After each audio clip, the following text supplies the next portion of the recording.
नमस्ते भैया बहनों। आज हम लोग महाकवि दिनकर जी के विषय में कुछ जानकारी प्राप्त करेंगे। दिनकर जी का पूरा नाम रामधारी सिंह दिनकर था। दिनकर इनका उपनाम था। दिनकर सूर्य को कहते हैं।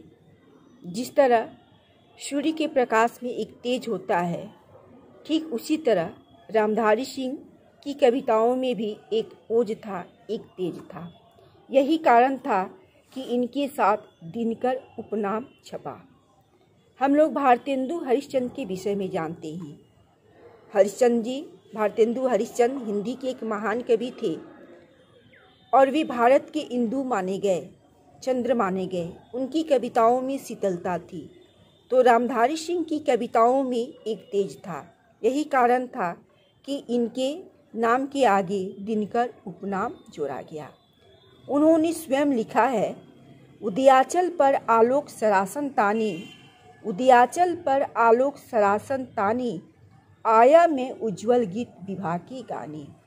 अर्थात उदयाचल यानी सूर्य जब उगता है तो अंधकार को मिटा देता है, चारों तरफ प्रकाश को फैला देता है।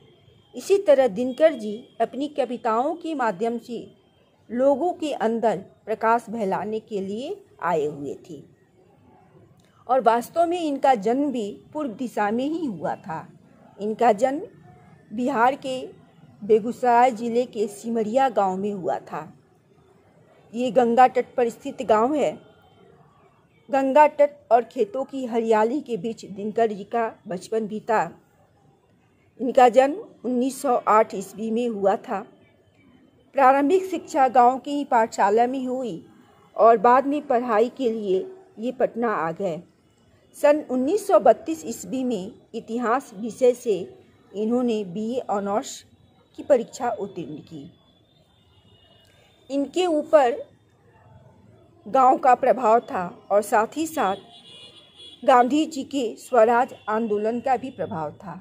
यानी बचपन गंगा की लहरों और गांव की हरियाली देखने में बीता, तो किशोर होने पर गांधी जी की स्वराज आंदोलन का प्रभाव रहा। मोकामा हाई स्कूल में जब ये पढ़ रहे थे, उस समय मैथिली शरण गुप्ते की भारत भारती और राम नरेश त्रिपाठी रचित पथिक नामक काव्य पढ़ने का इनको मौका मिला। इन दोनों का प्रभाव इनके ऊपर पड़ा और इनके अंदर भी राष्ट्रीय भावना हिलोरे लेने लगी। यानी इन्होंने भी जब कविता लिखना प्रारंभ किया तो उसके अंदर इन्होंने राष्ट्रीय भावना को पिरोया। मैट्रिक पास करने के बाद 1929 ईस्वी में सरदार पटेल के बारदोली सत्याग्रह पर इनकी रचना बारदोली विजय आई और 1930 ईस्वी में प्रणभंग नामक काव्य छपा। रेणुका जो 1935 ईस्वी में प्रकाशित हुई, इनकी प्रथम प्रौढ़ रचना मानी जाती है। और 1939 ईस्वी में इन्होंने हुंकार को प्रकाशित किया। इनकी कविता काव्य हुंकार जो प्रकाशित हुआ, तो ऐसा माना जाता है कि दिनकर जी की प्रसिद्धि देश के बीच एक महाकवि के रूप में प्रसिद्ध होने लगी। ये आजीविका के लिए नौकरी भी किए। प्रारंभ में शिक्षक थे और बाद में सरकारी नौकरी भी की। बीए ऑनर्स करने की शिक्षा के बाद भी ये कॉलेज के प्रोफेसर बन गए, क्योंकि इनकी योग्यता तो एक विद्वान महाकवि की हो गई थी। और इनकी राष्ट्र सेवा से प्रसन्न होकर भारत सरकार ने इन्हें राज्यसभा का सदस्य भी बनाया। गुप्त जी की मृत्यु के पश्चात इन्हें राष्ट्रकवि की उपाधि भी दी गई। यानी इनकी कविताएं पूर्णतः राष्ट्रभक्ति से ओतप्रोत थी।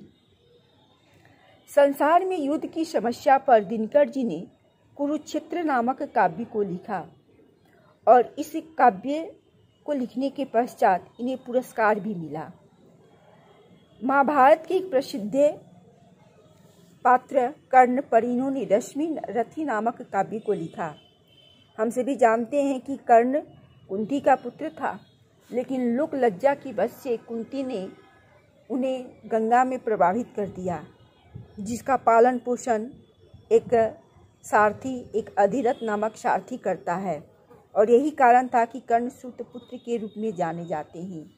सभी उन्हें हीन भावना से दिखते थे,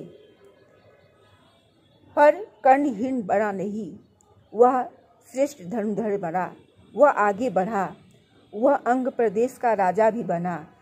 अंग प्रदेश जो आज भागलपुर का मुंगेर क्षेत्र है, वह दानी था और महाभारत के युद्ध में उसने अपने सर्वश्रेष्ठ वीरता का परिचय भी दिया।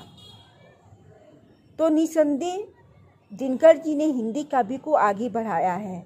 देशभक्ति, दीन दुखी के प्रति करुणा और मानवतावाद कवि की कविताओं में दिनकर का भी नाम लिया जाता है।